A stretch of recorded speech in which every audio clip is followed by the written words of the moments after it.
Here we got these little guys.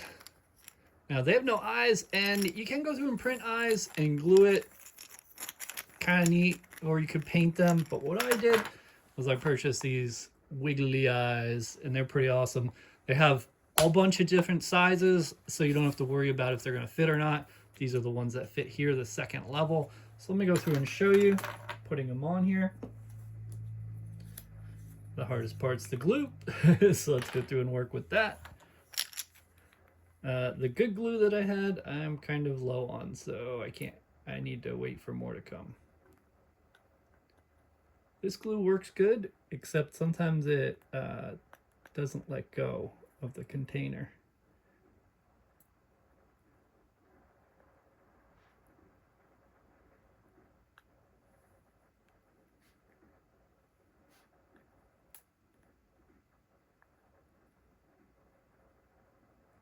Okay, no stringing there, great.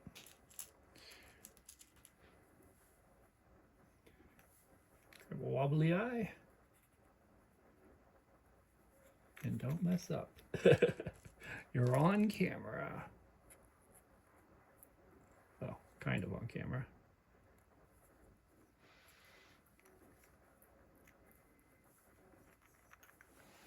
There we go. Sometimes they might get a little stuck. Just give them a little ping. Loosens them up. But yeah, this guy's ready to go now.